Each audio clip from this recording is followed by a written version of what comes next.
Sa patuloy na advokasya ng pulisya para sa pampublikong kalusugan at voluntaryong paglilingkod, nagsagawa ng bloodletting activity ang Regional Medical and Dental Unit 7 upang makalikom ng sapat na supply ng dugo para sa mga nangangailangan, habang pinapalaganap ang kamalayan ukol sa kahalagahan ng donasyon ng dugo bilang gawaing makabayan at makatao.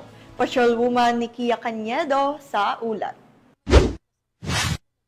Kasalukuyang isinasagawa ang bloodletting activity ng RMDO 7 sa Camp Sotero, Cabahog, Cebu City nito lamang ika-15 ng Hulyo taong kasalukuyan. Pinangunahan ang nasabing aktibidad ni Police Lieutenant Colonel Marilyn Ignacio, officer in charge. Each of you has chosen to give not just a part of yourself, but a chance, an opportunity for someone out there to keep living, to keep hoping, and to keep fighting.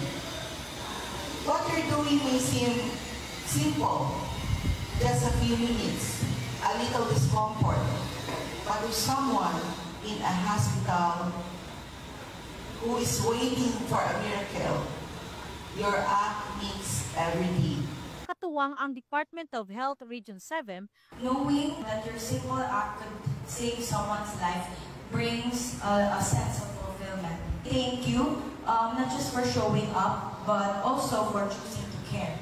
In the world where sometimes there's a lot of uncertainties, you donating blood is a beautiful reminder that kindness will flow literally from one person to another. At mga sponsor gaya ng 7-Eleven, Activation Machine Incorporated at Calbe International. Tinatayang mahigit kumulang 100 na personnel mula sa Police Regional Office 7 at mga police trainees mula sa Class Legions ang voluntaryong nag-donate ng dugo sa naturang aktibidad. I am Police Trainee Prince Mark A. Quezon. This bloodletting activity is important for the community.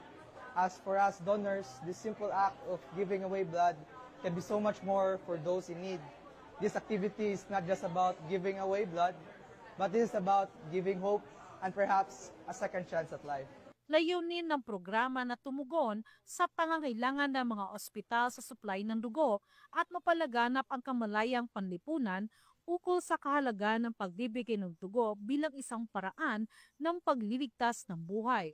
Bilang pasasalamat sa kanilang kabayanihan, ang mga blood donors ay nakatanggap ng libreng pagkain at iba pang munting regalo mula sa mga katuwang na organisasyon.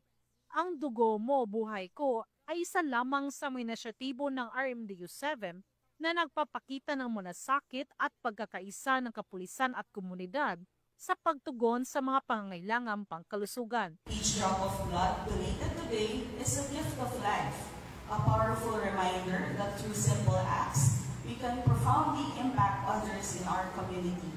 Sa pamamagitan ng mga ganitong aktibidad, muling pinapatunayan ng RMDO 7 na ang bawat pulis ay hindi lamang tagapagpatupad ng batas, kundi tagapagtaguyod rin ng buhay at kalusugan para sa kapwa. Mula dito sa RMDO 7, ako yung Police News Network Correspondent, Patrolwoman Nikia Cañedo, alagad ng batas, tagataguyod ng balitang pulis.